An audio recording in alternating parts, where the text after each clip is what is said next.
बिलासपुर के तखतपुर थाना इलाके में एक मासूम बच्चे की जहरीली कीड़े की काटने से मौत हो गई। मामला जयजयपुर गांव का है, जहां 5वीं कक्षा में पढ़ने वाला भुवनेश्वर विश्वकर्मा खाना खाने के बाद रात में टीवी देखने गया। वहां रिमोट ढूंढने लगा, तभी अचानक उसे एक जहरीले कीड़े ने काट लिया।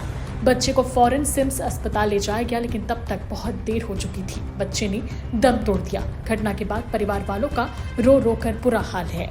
मैं जयजा से हूँ, ग्राम जयजा, थाना तखतपुर, जिला बिलासपुर, वहाँ का निवासी हूँ मैं। और मेरा भतीजा खाना खाने के बाद में टीवी देखने जाऊँगा कहकर गया है। टीवी चालू किया है और रिमोट गुम गया। बच्चे लोग खेलते खेलते इधर उधर रख देते, तो उसी को ढूंढ रहा था। रिमोट को निकालने के लिए ना उसको पकड़ा तो अंदर में कुछ था कि काट दिया, जहरीला कुछ भी है। तो बच्चे का नाम क्या है? बच्चे का नाम भुवनेश्वर विश्वकर्मा, पिता का लक्ष्मी प्रसाद विश्वकर्मा। कितने साल का है? 9-10 साल का है बच्चा। कौन सी क्लास में होता है? 5वीं पढ़ रहा था। आप अपना पूरा परिचय बता दें। मैं महादेव विश्वकर्मा बच्चे का चाचा हूँ।